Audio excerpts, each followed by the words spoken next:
오늘 11월 두 번째 주일 아침에 예배당에 나와 예배드리는 여러분을 주님의 이름으로 환영합니다.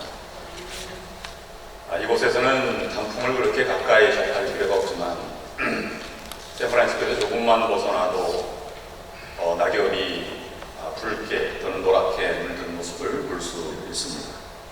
11월은 결실의 계절, 또 감사의 계절입니다. 여러분 삶에도 하나님이 주신 열매와 또 감사가 넘쳐나는 여러분들이 될 수 있기를 주님의 이름으로 축원합니다. 주변에 있는 모든 것들이 그냥 있는 것이 아니고 하나님의 은혜로 말미암아 있게 되었습니다. 우리 앞뒤 옆 사람과 인사하실 때 오늘 나와주셔서 대단히 감사합니다. 이렇게 인사를 나눠주십니다.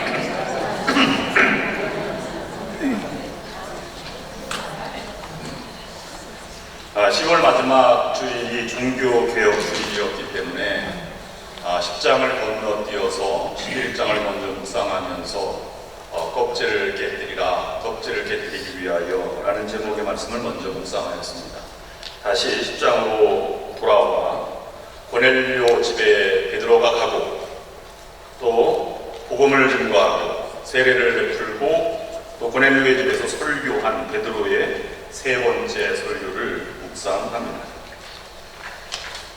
절대 절명의 순간에도 사랑과 또 충성 그리고 감사를 잃지 않고 신앙을 잃지 않는 사람이 껍질이 깨어진 신앙의 사람입니다.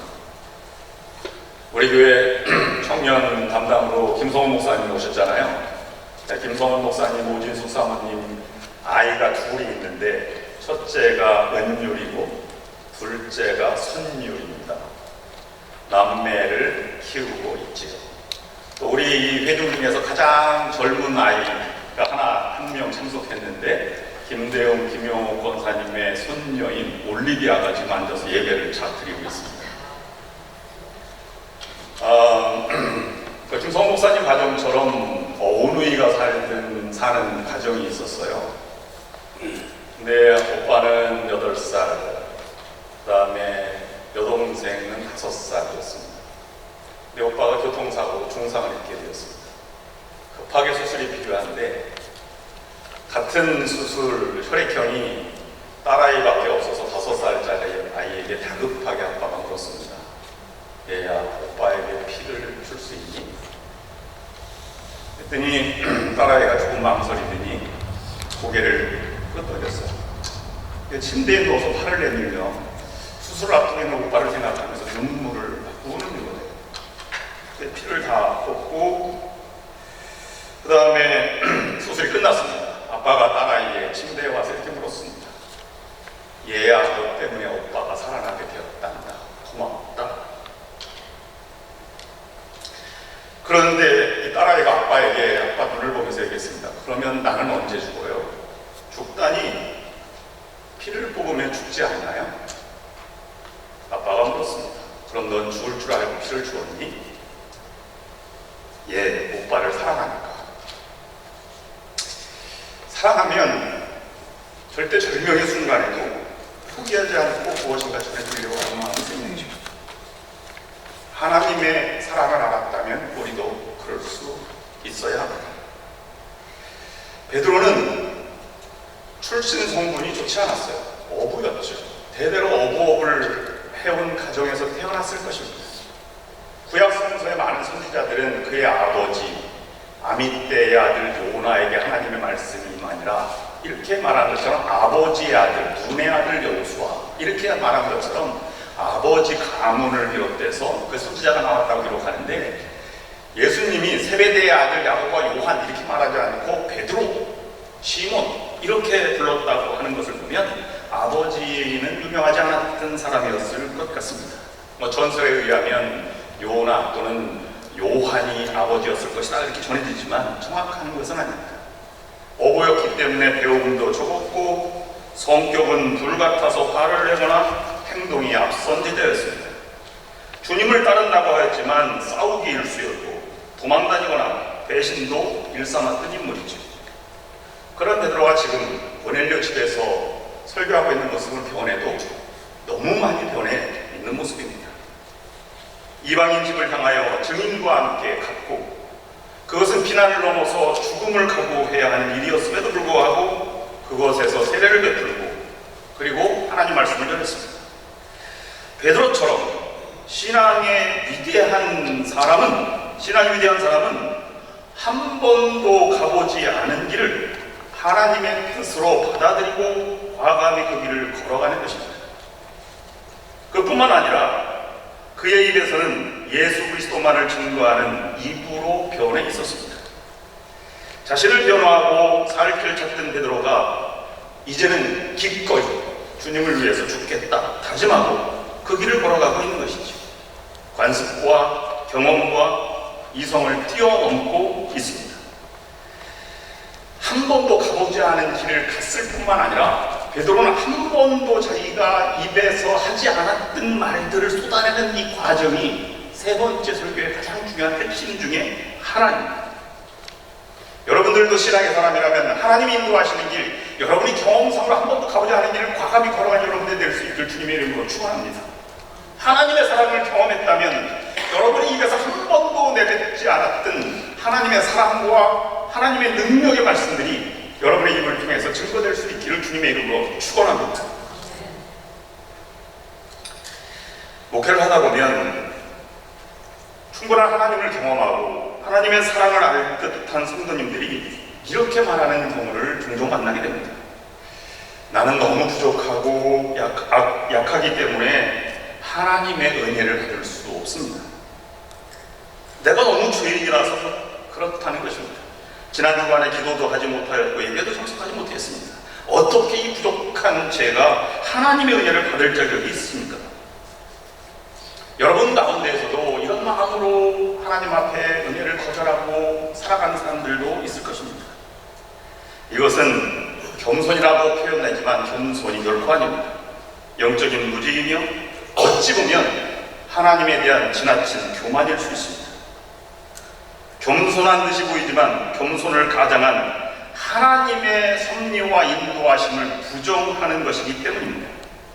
이런 생각은 결국 자기를 비하하게 되고 자신감을 잃게 되고 마음을 무너뜨리기 시작합니다. 시간이 지나서 열등감에 사로잡히게 됩니다. 우리들이 기억할 것이 있습니다. 꼭 그런 것만은 아니지만 여러분, 손자녀를 키울 때 얼마나 귀엽고 손자를 키울 때 얼마나 귀엽습니다.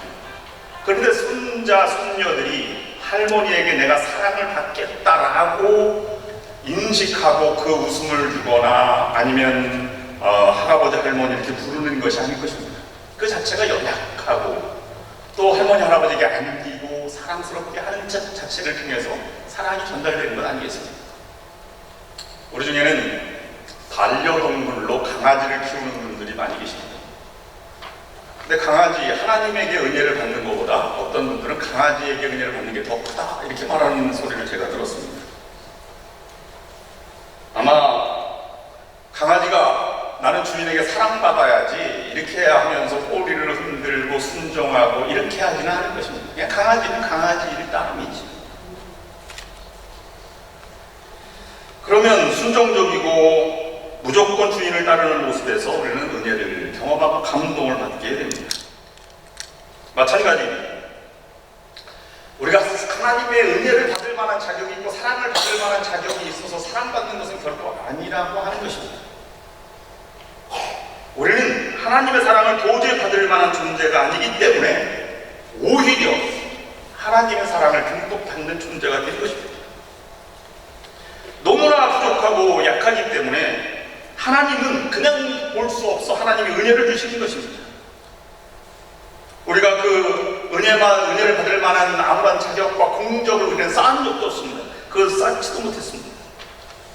그런 우리들에게 벌어지만도 못한 우리에게 하나님은 은혜를 주시는 것입니다.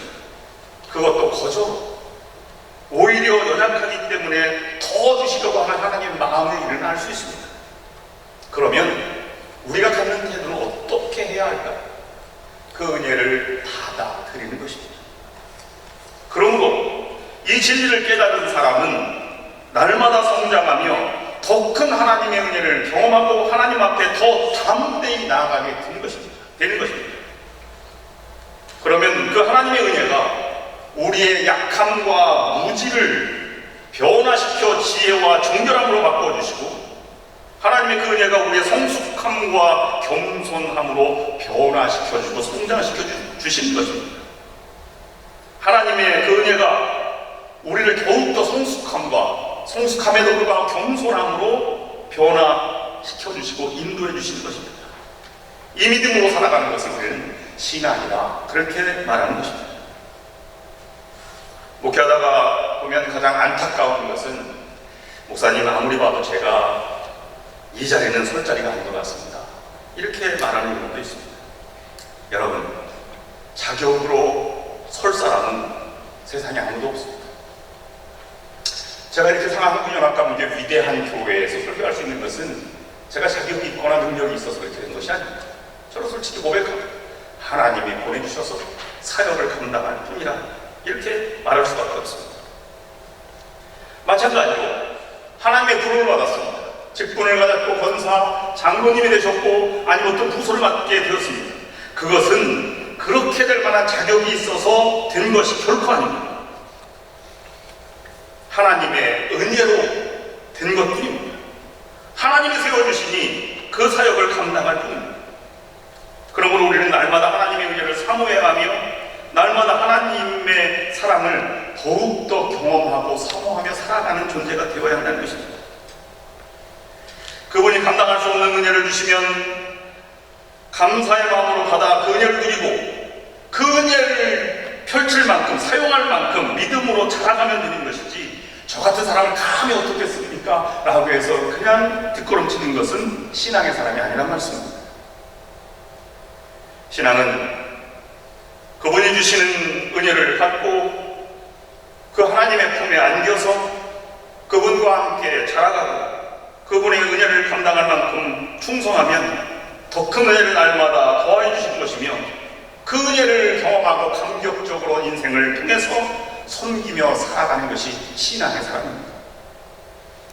오늘 본문에서는 이 하나님의 은혜를 경험한 베드로를 만날 수 있습니다. 오늘 세 번째 설교는 첫 번째, 두 번째보다 더 성숙한 베드로의 모습을 우리가 발견해 볼 수 있습니다. 어떤 것이 그런 성숙한 모습일까를 세 가지로 묵상해 봅니다. 첫 번째는 베드로는 하나님의 뜻을 분별할 줄 알았습니다. 성령과 또 환상을 통해서 하나님이 도와주셨음에도 불구하고 베드로는 마음이 완전히 열려지거나 마음을 하나님의 뜻으로 받아들이지 못하고 있었습니다. 그런데 하나님은 그 받아들이지 못하는 베드로에게 한 번 말씀하시고 받아들이지 않으니까 그냥 두신 것이 아니라 여러 번 사용해서 베드로를 설득하고 또 준비시켜 나아가게 되었습니다. 10장 9절에 고넬료에게 환상을 보여주신 하나님이 이튿날 베드로가 지붕에 기도하러 올라갔을 때 환상을 통해서 보여주셨습니다. 잡아먹거라 라고 하는 이 하나님의 음성을 그는 마음에 와닿지 않았습니다. 그런데 하나님이 두 번째 보여주셨을 때도 그는 믿지 못했습니다. 세 번째 보여주었을 때도 베드로는 이것이 정말 하나님이 보여주신 환상일까? 라는 생각을 가졌습니다. 그런데 긴가민가 하는 마음으로 고넬료 사람들을 보내주신 것을 받아들였고, 고넬료의 집에 갔을 때 거기 모여있는 사람들이 있었고, 그 모여있는 사람을 베드로가 환대하고 맞이하면서 그의 표정과 그의 모습들을 보면서 하나님이 준비해 주셨구나 라고 하면서 깨닫게 된 것입니다. 베드로가 경험한 것은 하나님은 과연 이러한 분이시구나, 하나님은 나에게 이런 계획을 가지고 계시구나 하는 것을 그때야 비로소 깨닫게 된 것입니다. 그래서 하나님의 계획과 하나님의 마음과 영적인 눈이 열려서 그것을 바라보게 된 것입니다. 베드로가 그때 입을 열어서 한 말이 첫 번째 34절, 35절 말씀입니다. 내가 참으로 하나님은 사람의 외모를 보지 아니하시고 각 나라 중 하나님을 경외하며 의를 행하는 사람은 다 받으시는 줄 깨달았도다. 의를 행하는 사람은 다 받았다. 이방인도 원수도. 하나님의 마음은 다쳤던 베드로의 마음과 다르게 정말로 그들이 원수같이 지내는 이 적국의 지배자의 장교에게도 하나님의 마음이 열렸구나 하는 것을 그때야 비로소 깨닫게 되었습니다. 내가 너무 좁은 생각을 가지고 있었구나. 지금 변해도 너무 변한 베드로의 모습을 지금 바라보고 있는 것입니다. 그럼 우리에게 똑같이 베드로처럼 하나님이 다가오시지 않겠습니까? 우리는 너무 무지하고 연약하기 때문에 한 번 말씀으로 하나님의 말씀을 알아듣기가 쉽지 않습니다. 그러면 하나님은 우리가 하나님의 마음에 들 때까지, 하나님의 사명을 감당할 때까지, 하나님의 쓰임받을 때까지 하나님은 끊임없이 말씀하신다는 사실을 우리가 깨달아야만 하는 것입니다. 기도를 하다가, 말씀을 보다가, 설교를 듣다가, 혹은 책을 읽다가, 아니면 사람을 만남을 통해서, 아니면 어떤 큰 사건을 통해서 우리가 하나님이 하시는 말씀, 하나님의 계획, 하나님의 마음을 우리는 알 수 있게 된다는 말씀입니다. 그 마음과 계획을 놓치지 않는 것이 중요한 것입니다. 그러면 하나님의 마음을 알았다면 베드로는 지금 어떤 삶을 살아가고자 결단한 것입니다. 첫 번째, 두 번째 설교는 부분적인 설교였지만 세 번째 설교는 강력한 메시지를 담고 있는데, 그 하나님의 마음을 안 그 마음으로 예수 그리스도가 행했던 삶의 발자취를 따라서 걸어가겠다라고 하는 베드로의 의지를 보여주고 있는 것입니다. 하나님의 사랑과 계획을 깨달았다면 지금 해야 할 사역이 무엇인지도 깨달아 알았다는 말씀입니다. 사도행전 10장 오늘 38절 말씀 보면 이렇게 기록하고 있습니다. 하나님이 나사렛 예수에게 성령과 능력을 기름 붓도록 하셨음에 그가 두루 다니시며 선한 일을 행하시고 마귀에게 걸린 모든 사람을 고치셨으니 이는 하나님이 함께 하셨습니다. 지금 베드로에게 나타난 것이 무엇입니까? 하나님의 계획입니다. 성령과 능력을 지금 힘입어서 베드로가 예수 그리스도가 행했던 것처럼 두루 다니며 선을 행하시고 눌린 자를 고치시고 하나님이 함께 하시니 그 길을 내가 걸어가겠다라고 지금 고백하고 있는 것입니다. 우리들도 날마다 하나님의 마음을 깨달았다면 하나님이 하시는 그 사역을 조금씩이나마 우리가 감당해 나갈 수 있어야 하는 것입니다. 올해가 시작된 2019년 1월보다 지금이 더 하나님을 많이 알아가는 존재가 되어야 하고 하나님을 좀 더 닮아가야 되는 것입니다. 세상에서는 아는 것이 힘이라고 말하지만 진정한 힘이란 세상적인 지식과 경험이 늘어나는 것이 아니라 만물의 주인이신 하나님을 알아갈 때 얻어지는 것이라고 하는 것을 분명히 깨달아야만 하는 것입니다. 여러분들에게도 하나님에 대한 지식이 날로 늘어나시길 바랍니다. 예수 그리스도에 대한 지식이 날로 늘어나시길 바랍니다. 성령에 대한 경험과 지식이 날로 자라나시길 주님의 이름으로 축원합니다. 그러므로 하나님의 나라는 하나님을 아는 것만큼 자라나게 되어 있고 하나님의 나라는 예수님을 경험한 만큼 가지고 있는 만큼 자라나게 되어 있다는 사실입니다. 내 평생, 우리 평생의 소원이 교회 부흥이 아니라 그보다 더 중요한 것은 평생의 소원이 그리스도를 닮아가는 것이 되어야 한다는 말씀입니다. 신앙인은 내가 가지고 있는 돈과 건강으로 당당해지는 것이 아니라 내가 가지고 있는 믿음, 내가 가지고 있는 그리스도로 말미암아 당당해질 수 있을 때 우리는 베드로처럼 사역을 감당하는 사람이 될 수 있는 것입니다. 두 번째, 베드로의 성숙한 마음은 마음이 열려졌다는 것이 성숙함의 표현입니다. 적대자의 집안에 하나님의 말씀을 전한다는 것이 그렇게 썩 내키질 않았을 것입니다. 근데 하나님의 마음을 아니까 그것을 하나님이 가라, 이렇게 이호나처럼 가라고 해서 치는데도 불구하고 사실 보면 니네 성이 멸망한다 이렇게 외친 것이 아니라 하나님의 마음을 아니까 한 영혼에 대한 하나님의 사랑을 그가 느꼈다는 것입니다. 수천 년 동안 멸시와 증오해서 그는 비로소 도레르 집에 갔을 때 그 증오심의 감옥에서 탈출할 수 있게 되었습니다.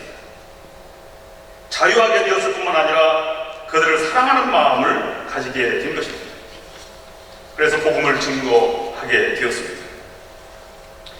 여러분 꼭 기억하시기 바랍니다. 하나님의 사명을 감당하려면 베드로처럼 막힌 미움 감정과 편견을 극복했을 때 하나님의 사명을 감당할 수 있게 된다는 말입니다. 즉 이웃과의 관계가 극복되어야 사명을 감당할 수 있게 된다는 말입니다. 이 말은 이웃과의 관계가 극복되지 않으면 사역을 내려놓으라, 이런 표현의 말은 아닙니다. 예를 들자면 성가대는 정말로 하나님께 영광을 돌리는 성가대가 되어야죠. 근데 성가대의 원인끼리 미운 감정이 사라질 때 하나님께 영광을 돌리게 된다는 말씀입니다. 미운 감정, 백석정 형제가 얼마나 노래를 잘 부르는지 음이 얼마나 정확하겠습니까? 노래를 부르면 뭐 교회가 떠나갈 듯한데 내가 따라잡아야지, 이런 생각을 갖는 사람이 없지 않겠어요?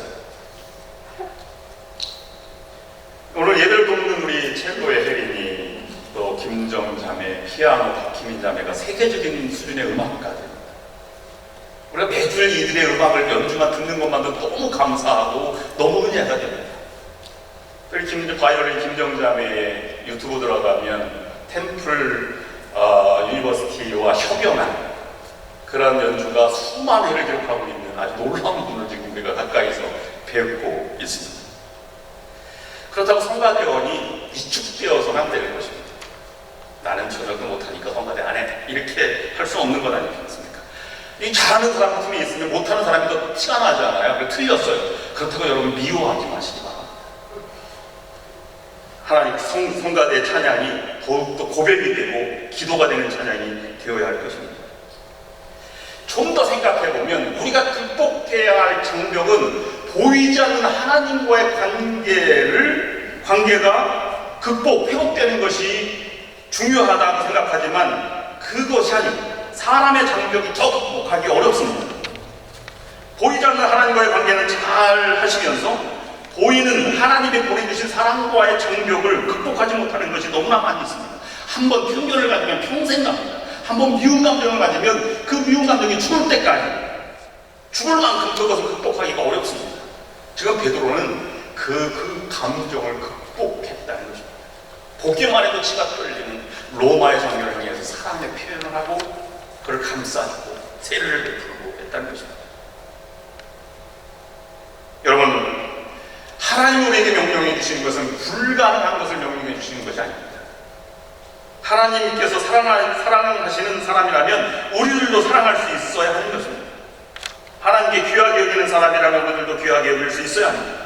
세상 사람들을 사랑하시는 하나님의 마음으로 세상 사람들을 향해서 마음을 열어야 세상을 향하신 하나님과 건강하게 동행할 수 있게 된다는 것입니다. 여러분, 성령의 도우심으로 여러분 마음속에 극복하지 못할 관계가 있다면 자유하십시오. 감옥에서 탈출하십시오. 그것은 그 사람을 놓는 것보다 더 중요한 것은 내가 자유하게 되는 것입니다. 우리들은 원수를 사랑하라는 말을 듣습니다. 근데 사랑할 수 없는 원수를 사랑하라고 말하지 않았습니다. 사랑할 수 있으니까 예수님 우리를 할 수 없는 것을 하도록 시키지 않는다는 사실입니다. 사랑할 수 있습니다. 사랑할 수 있기 때문에 사랑하라고 한 것입니다. 그것은 내가 안 하려고 하니까 못하는 것이지 하나님이 하시면 못할 것이 없습니다. 왜냐하면 그것은 내가 하는 것이 아니라 내 안에 계신 하나님이 하시는 일이기 때문에 그렇습니다. 내가 그분에게 내 마음을 맡기면 그분은 내 마음에 그분의 마음으로 채워주십니다. 생각도 못했던 사람을 품고 내가 사과할 만큼, 내가 용서를 드릴 만큼 하나님의 마음으로 채워지는 것입니다. 여러분의 맡겼던 이웃과의 담이 성령의 능력으로 무너지시기를 주님의 이름으로 축원합니다.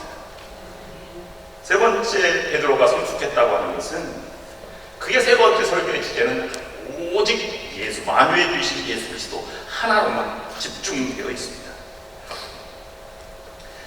여러분, 37절 8절 말씀에 이렇게 고백하고 있습니다. 곧 요한이 그 세례를 반포한 후에 갈릴리에서 시작하여 온 유대에 두루 전파된 그것을 너희도 알거니와 그가 동상이시며 선한 일을 행하시고 마귀에게 물린 모든 사람을 도우셨으니 이는 하나님이 함께 하셨습니다. 전도하시는 예수님을 여기서 말씀하고 증거하고 있습니다.